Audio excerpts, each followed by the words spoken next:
Good afternoon. I'm NASA's Megan Cruz, and you are watching a press briefing following today's launch attempt of NASA's Boeing crew flight test with NASA astronauts Butch Wilmore and Suni Williams on a United Launch Alliance Atlas V rocket and Boeing Starliner spacecraft. Now, NASA, Boeing, and ULA were less than 4 minutes away from liftoff at 12:25 p.m. Eastern Time today, when teams had to forego the launch because of an automatic hold on the ground launch sequencer.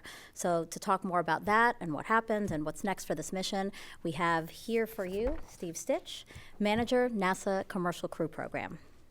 We also have Mark Nappy, Vice President and Program Manager, Commercial Crew Program, Boeing. And finally, Tori Bruno, President and CEO, United Launch Alliance. Now, you know the drill. Each will say a few words, and then we'll open up the floor and phone lines for questions. So, Steve, why don't you go ahead?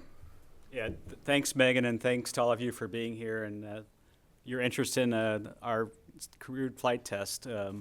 We got really close today, and I would say the team did a phenomenal job, the joint NASA, Boeing, United Launch Alliance team working through the countdown today. The day started off, a busy day for NASA at the International Space Station. We had a progress docking, 88 progress this morning at 6:43 a.m.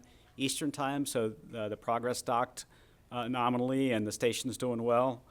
At the same time as progress, of course, it's always busy. We got into the launch countdown today.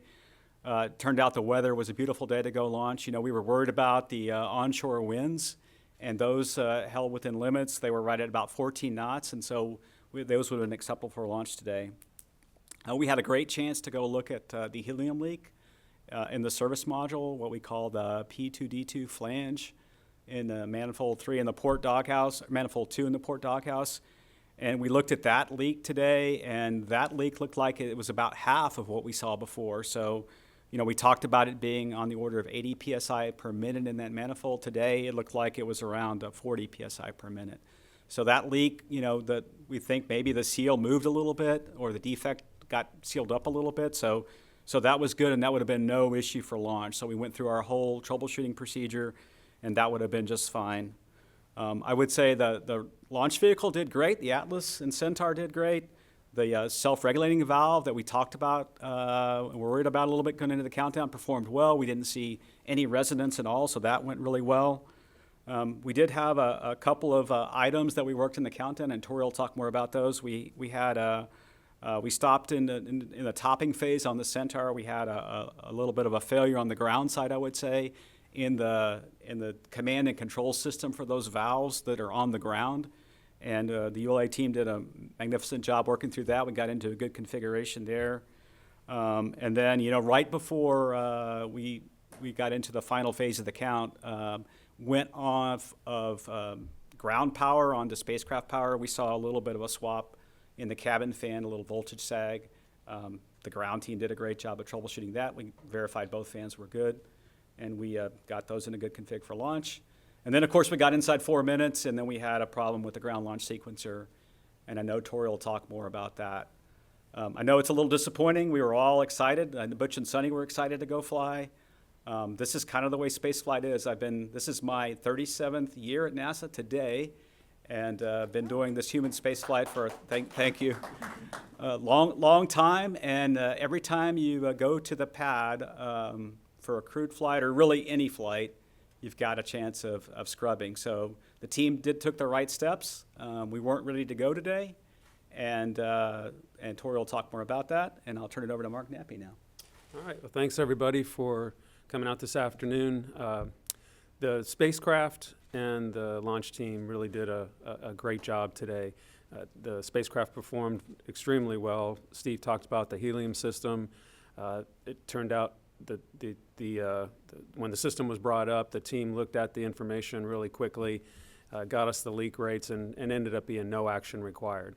So that's what we expected. On the cabin, on the suit fans, as we went from ground power to spacecraft power, a slight increase in voltage.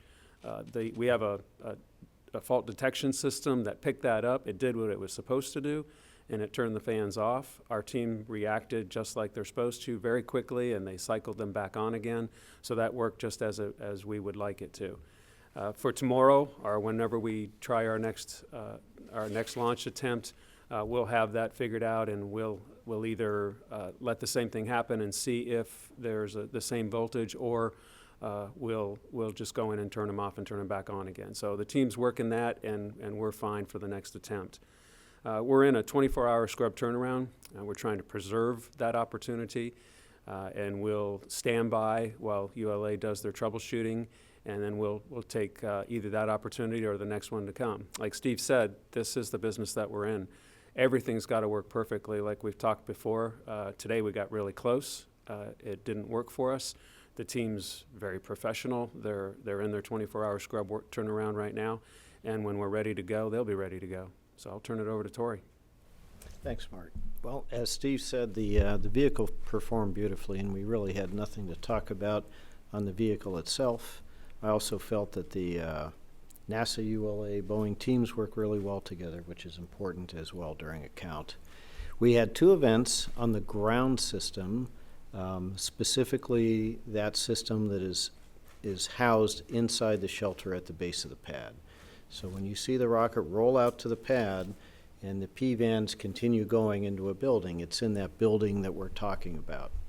And these events are associated with the controllers, the large computers that are housed in that building. There's 3 of them. They're the same, they're redundant, so it's triple redundant. The first event that we talked about had to do with the ground side topping valves. That one of those 3 racks was not commanding them to be open when we wanted them to be open. It is triple redundant, so we never had an issue with crew safety or with safety to the vehicle, but we worked through it and we switched the primary control to a different of the 3 racks, which is acceptable for that system. And so topping continued, and we never really deviated from that. As we get down to terminal count, then we do a health check of other systems, and one of the key systems there is a different card in the 3 racks that controls what is referred to as a launch sequencer. And that's a computer that controls things like retracting umbilicals and the pyro vents that release the bolts at the base of the rocket, so that when ignition happens, the rocket is free to fly away and do its job. And for that system, we do require all 3 systems to be running, triple redundancy. And to assure that, each of those 3 big racks, those 3 big computers, do a health check. And they monitor to see that those cards came up when they were commanded to come up and begin doing their job. 2 came up normally, the 3rd one came up, but it was slow to come up, and that tripped a red line that created an automatic hold, because although the health system did not note that it came up anomalously, it took longer, and so something is not correct. This is an instantaneous launch window for us because of the unique crew safety trajectory we fly. We're not able to use our famous RAN steering like we do when we take cargo to the space station. And so as a result of that late in the count, that ended up scrubbing the mission. What will happen next is to gain physical access to that computer and determine why that occurred. We can't get in there until we're done defueling the rocket, which is followed by making sure there's no stray hydrogen inside that building so that it's safe for people to be there. Then we'll go in and we'll troubleshoot it. So we are probably not less than, say, 3 or 4 hours from understanding what occurred. And if it's as simple as replacing a card, we have spares for everything. And we would do that. We would test it, which is required, and then be in a position to support a recycle for tomorrow. If it's more involved than that, or it just takes longer to get through all of that, then we would move to the backup day on the 5th. And as you know, we're set up for a backup on the range on the 6th as well. Weather for all 3 of those days look good, and so we'll know more, much later this evening. Thanks, all 3 of you. Okay, so for those in the room, raise your hand, wait for a microphone to get to you, and then for those on the phone, you can get into the question queue by pressing *1. So Marsha, go ahead over here. Marcia Dunn, Associated Press for Tory. It sounds like a hardware issue. Is that your best guess, or what's your leading suspects at this point with this third computer? Yeah, the leading suspect would be either a hardware problem or a problem with the network communication between these, between the three computers and the system that interrogates them. But we won't really know until we get physical access and can troubleshoot that one rack that has this one card that came up slow. Okay, over here, right behind Marcia. Hey, thanks. Chris Davenport with the Washington Post. Tori, when you're talking about a card, I wonder if you get a little bit more information about what you're talking about in terms of that, if that's what that entails. Thanks. Absolutely. So you should imagine a large rack that is a big computer where the functions of the computer as a controller, we call it a RIC, are broken up separately into individual cards or printed wire circuit boards with their logic devices. So they're all standalone, but together it's an integrated controller, which is what RIC is, integrated controller. And we do that to make it easier to troubleshoot them and to swap out parts so that you can replace just one element of it without having to replace the whole thing. It also helps in isolating which part of that control system is having a problem, if indeed it does. So you would imagine sort of three big racks side by side in this building with like 15 to 20 cards in them. I don't remember the exact count. And what we're going to do tonight is we're going to go in there and troubleshoot the cards. We'll likely have to remove several to evaluate everything, including the chassis, the power supplies, the network communication between them, and isolate exactly why that happened. Okay, we have one in the third row there. Yes. Mark Ratterman with Talking Space. A question for Tori. How many people will be hands-on looking at the equipment directly in front of it? How big is that team? How many people will be in the shelter doing the physical troubleshooting tonight? I don't know off the top of my head. Probably half a dozen folks will be in there. There'll also be lots of people supporting them, both here and back in Denver. The design team will stay on and work through the evening with them to get to the bottom of it. Okay, I see three in the room right now, and then we'll go to the phones. Go ahead. Jeff Faust, Space News. For Tori, is there a connection between the issue you saw with the topping valves earlier and then the issue then when you came out of the T-4 hold? Is it the same computer, the same card, something like that? Sure, Jeff. It's different cards, but the same rack, or the same RIC, if you will, large computer. So they might not be related because remember I said the cards are separated by function.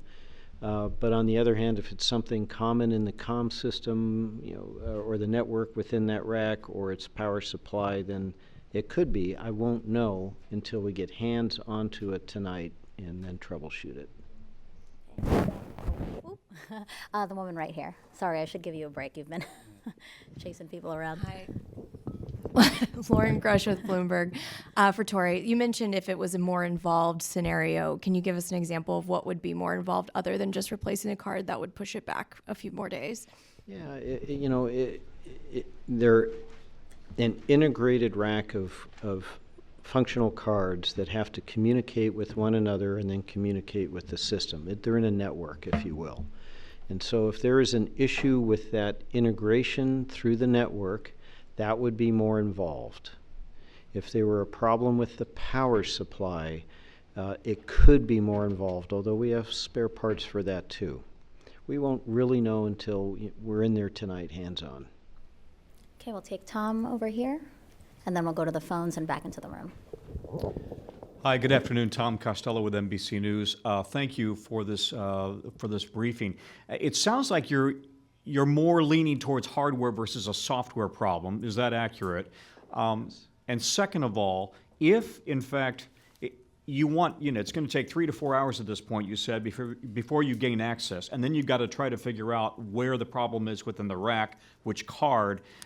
Is it reasonable to think that you could still potentially move towards a noon launch tomorrow after you've completely, taken all the fuel off, then try to load again tomorrow? Or might you want more time to just absolutely be sure that you've nailed it all down?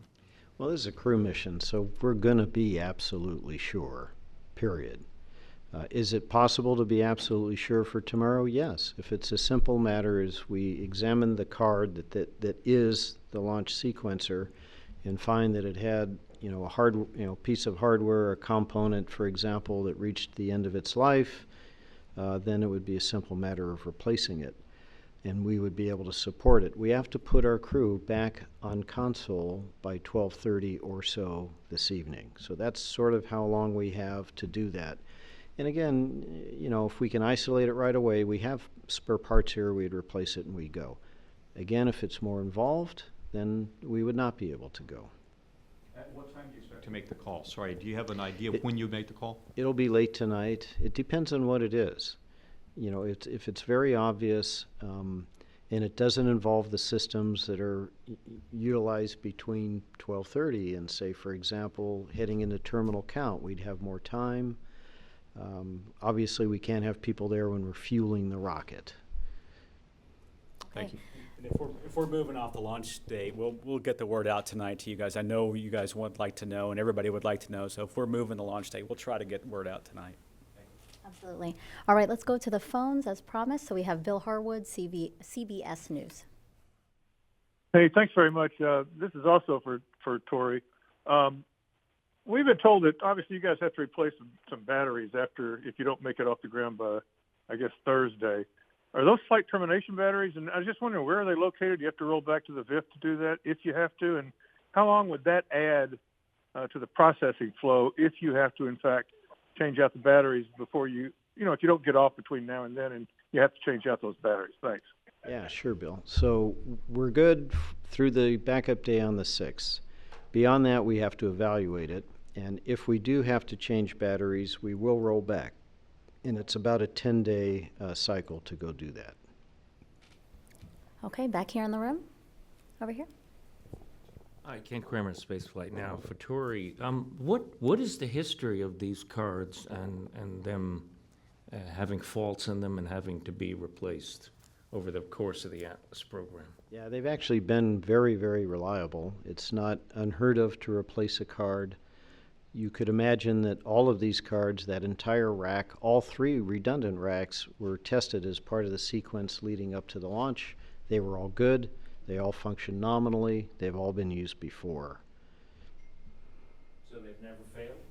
No, I didn't say that. We've had card failures in the past. I don't personally recall whether this specific card has failed, but they're pretty reliable. We've been flying them a long time. We haven't had very many failures. I don't know that it's a card failure. Once again, I don't know what it is until we get people in there tonight and are able to examine it. Thank you. Let's go back to the phones. Micah Maidenberg, Wall Street Journal. Thanks so much. I suppose it's for everybody. Could you just say a little bit more about, what it was like for the teams getting so close and then having it go the other way today? Thanks. I can start off, and then we'll let Mark and Tori add. I mean, I think every countdown that I've been a part of, and many in my career, is a little different. I mean, this one, there's always things that have to get resolved in the count, and today it was certainly one of those kind of countdowns where the ULA team did a great job. When we couldn't get into stable replenish, when we had the failure, they did a great job working through that and getting to that point. It's always exciting to get the crew in the vehicle and watch that happen, and watch Sonny and Butch get on board, and then getting the hatch closed, and then the pressure checks, and then you get into the final phase of the count. And for me, I've been there too many times where you get a little excited. I think everybody's excited. Everybody wants to see the flight go, and then it doesn't happen. But then what really kicks in, and what I saw over in the control room and listen to the loops in Houston, is that everybody's very professional, and they're used to it. The ULA team moved right into what do they need to do to safe the vehicle and put the vehicle in a good config. Mark's team, the Starliner team, getting the abort switch off and making sure that we had that in a good config for the crew.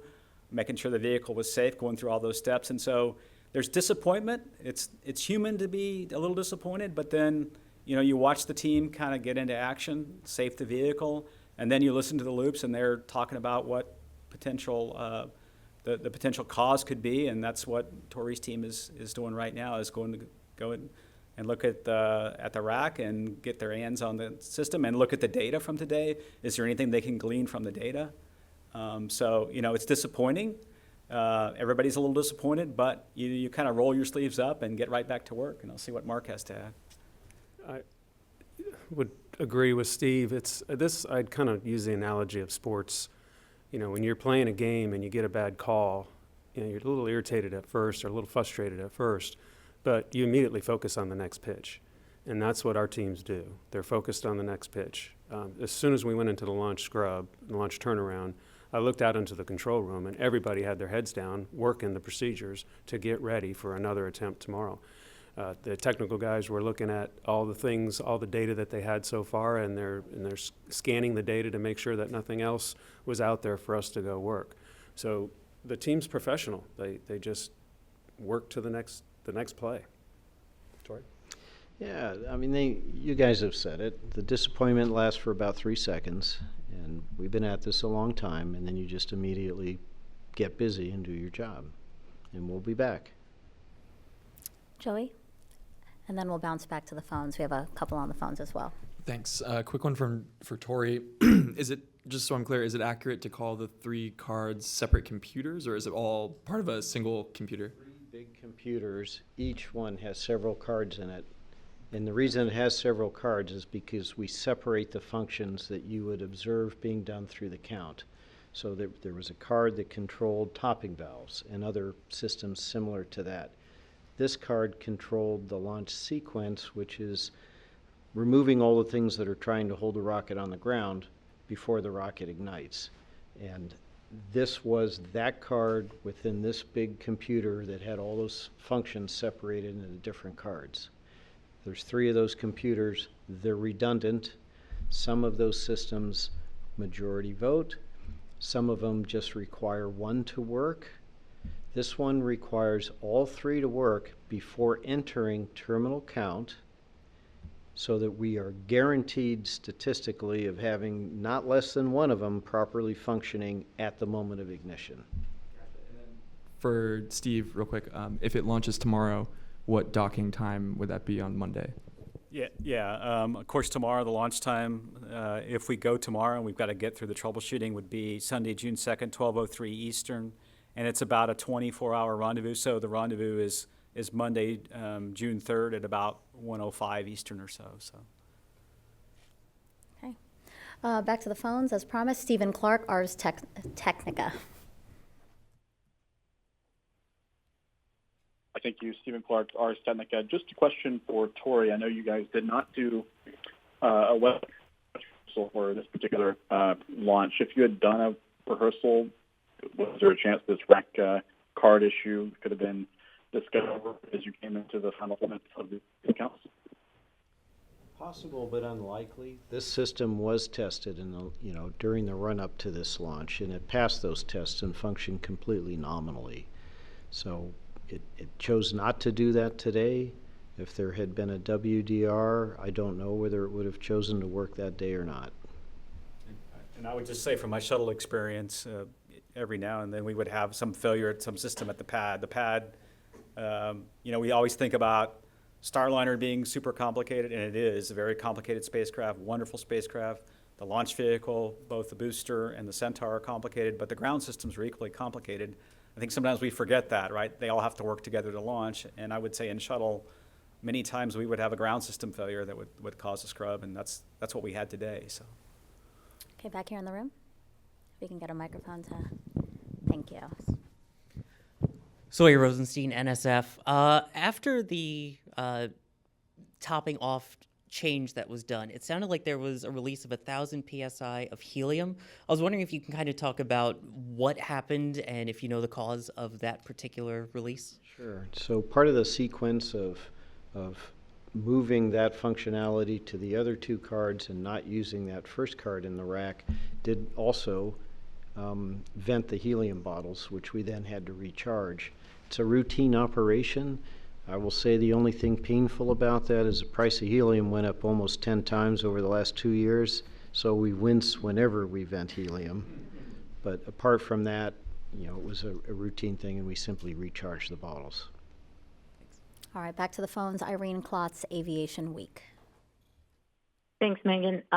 Tori, would the 3 controllers be required if this was not a crewed launch? And in general, how much tighter would you say the launch commit requirements are for flying Atlas V with crew versus like your national security payloads? Yes, Irene, we work very hard to have high mission reliability on every mission because they're all critical.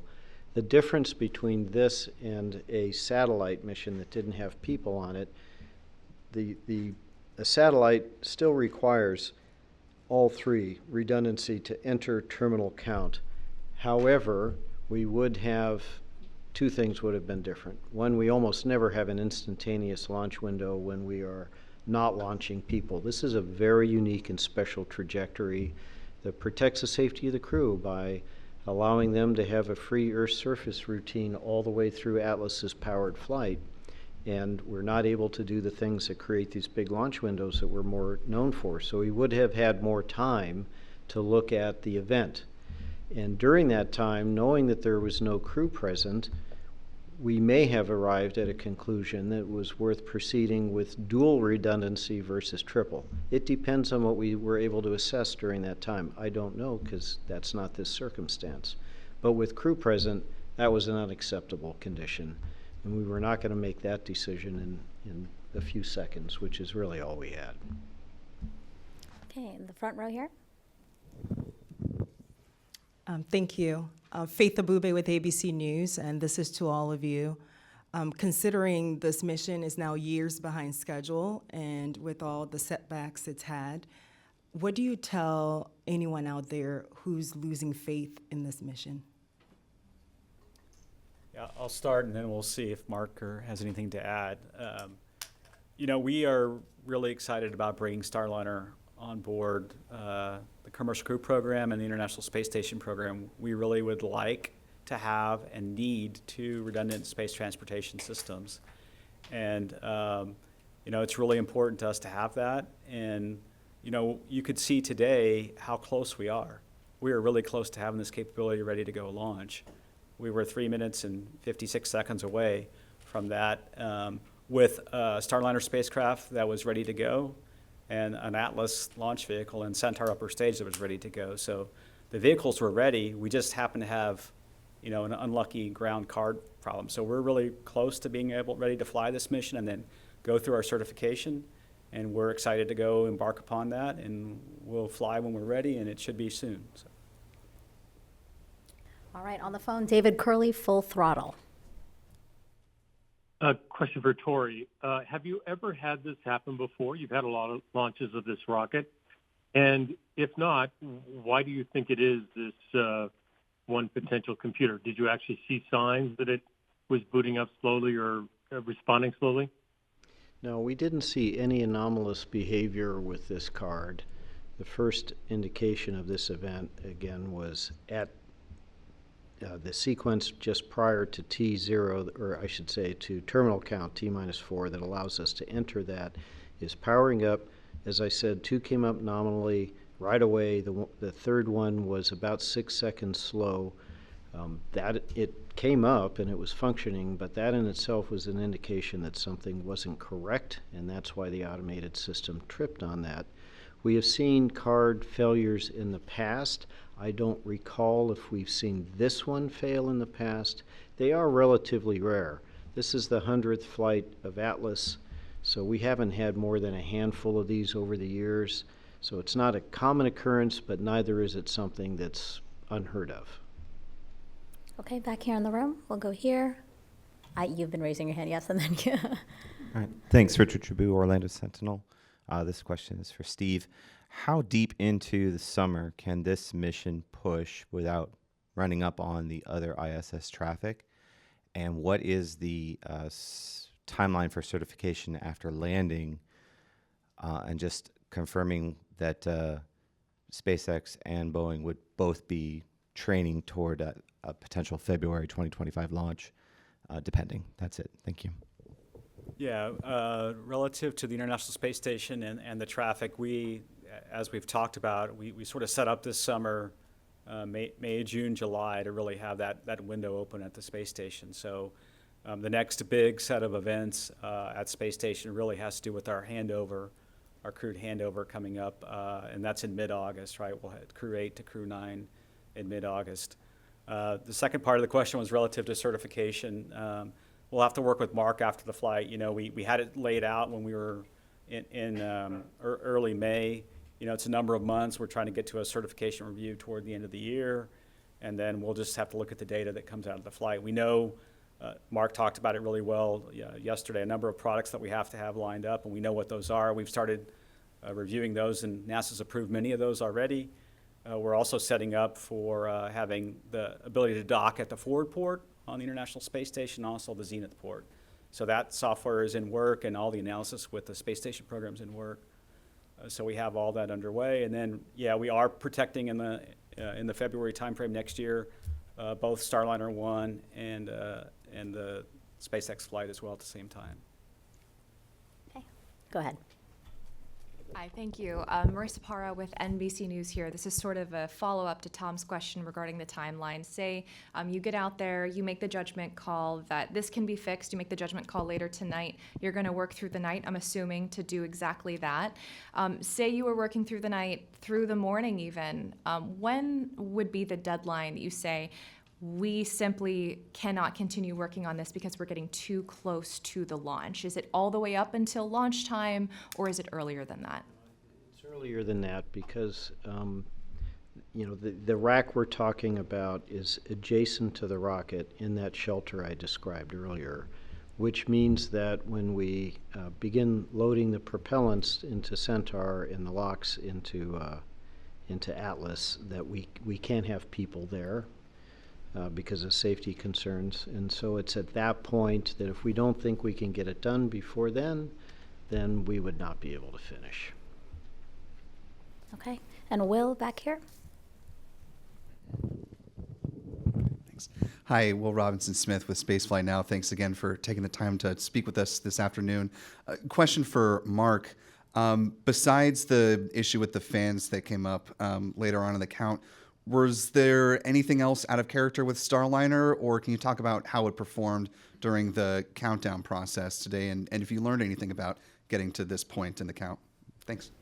No, the vehicle performed exceptionally well. We had no other issues that we worked throughout the count.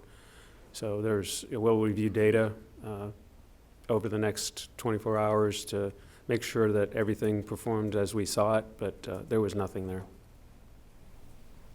All right. Final call out for questions here in the room or on the phone. I think Mark had a response to my question. I only care about what my customer thinks, and you heard what my customer had to say. So I'll pipe in. The nation needs two ways to get to space, at least. We're at the finish line. Let's take one more step. Tom? Understanding that this stuff happens, how much does it cost? This kind of assuming it's a 24-hour delay, how much does this cost, and who picks up the cost? In other words, you've got all of your technicians, your engineers, your whoever is on working and has to work again, and the fuel costs. I'm just wondering if there's a cost estimate for that.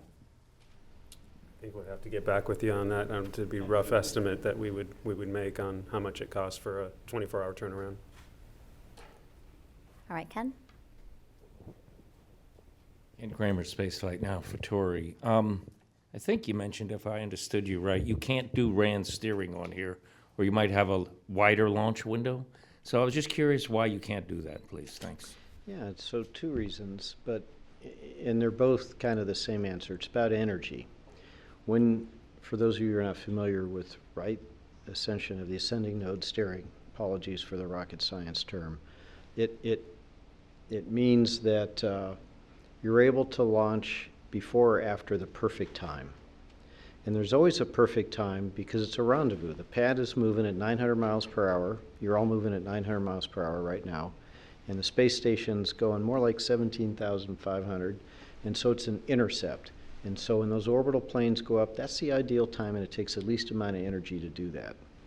Because we're flying the trajectory we are, uniquely associated with crew safety, something, by the way, we've never done before the prior Starliner missions.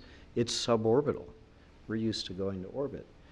But this allows us to fly low and flat with a lot more thrust. That's why there's 2 RL-10 engines on the upper stage instead of 1, so that we've never had a what NASA would refer to as a blackout period where it would not be safe to separate, God forbid, in an abort and have the crew safely return to the Earth. And in fact, when we get done, we haven't given the Starliner enough energy to get all the way into orbit and go to the space station. It then lifts itself.